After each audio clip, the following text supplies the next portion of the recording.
பணி நிரந்தரம் கோரி சென்னையில் பகுதி நேர ஆசிரியர்கள் உண்ணாவிரத போராட்டத்தில் ஈடுபட்டனர்.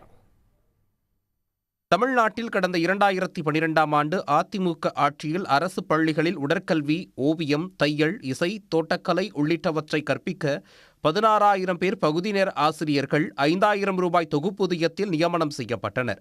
தற்போது 12,500 ரூபாய் தொகுப்பூதியம் வழங்கப்பட்டு வரும் நிலையில் தங்களை பணி நிரந்தரம் செய்யக்கோரி ஆசிரியர்கள் தொடர்ச்சியாக போராடி வருகின்றனர். இந்த 181 பகுதி நேர ஆசிரியர்களை பணி நிரந்தரப்படுத்திவிட்டால் இந்த விதமான இன்னல்களை எல்லாம் நாங்கள் சந்திக்க வேண்டிய அவசியம் இருக்காது என்பதை கருத்தில் கொண்டு நாங்கள் தொடர்ச்சியாக அரசுக்கும் அரசு அதிகாரிகளும் அழுத்தத்தை கொடுத்து கொண்டிருக்கிறோம். அதன் அடிப்படையில் அரசு ஊழியர்களுக்கான ஆட்சி, ஆசிரியர்களுக்கான ஆட்சி இது என்பதை கருத்தில் கொண்டு தொடர்ச்சியாக 2 ஆண்டுகளுக்கு மேலாக நாங்கள் ஒன்றாக பயணித்து வருகிறோம். பகுதி நேர ஆசிரியர்கள் பணி நிரந்தரம் செய்யப்படுவார்கள் என திமுக தேர்தல் வாக்குறுதி அளித்ததாகவும் அதனை நிறைவேற்ற வேண்டும் என்றும் வலியுறுத்தி வருகின்றன. அதற்காக தமிழ்நாடு முழுவதிலுமிருந்து ஏராளமான பகுதி நேர ஆசிரியர்கள் திரண்டு சென்னை எழும்பூர் ராஜரத்தினம் மைதானம் அருகே கூடி தங்களது கோரிக்கையை வலியுறுத்தி உண்ணாவிரத போராட்டத்தில் ஈடுபட்டனர். எங்களோட மனசை கவர்மெண்ட் அரசு புரிஞ்சுக்கல.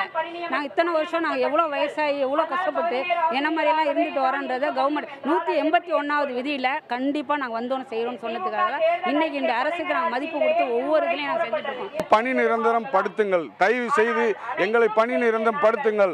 உங்களுக்கு அரசாங்கத்துக்கு அப்படி ஒன்றும் செலவு வராது. எங்களுடைய நிர்வாகியின் மூலமாக இவ்வளவு பட்ஜெட் தான் செலவாகும் கூட எங்களுடைய கோரிக்கையை உங்களுக்கு மனுவாக கூட எத்தனையோ தடவை கொடுத்து விட்டோம்.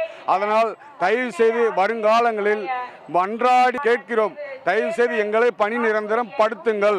மாணவர்கள் எதிர்கால நலனுக்காக பாடுபடும் ஆசிரியர்களின் நலனுக்காக நடவடிக்கை எடுக்க வேண்டும் என்றும் மிக குறைந்த ஊதியத்தில் பணியாற்றும் பகுதி நேர ஆசிரியர்களின் கோரிக்கையை அரசு நிறைவேற்ற வேண்டும் எனவும் முழக்கங்களை எழுப்பி போராட்டத்தில் ஈடுபட்டனர். உடனுக்குடன் செய்திகளை தெரிந்து கொள்ள சன் நியூஸ் பெல் ஐகானை கிளிக் பண்ணுங்க.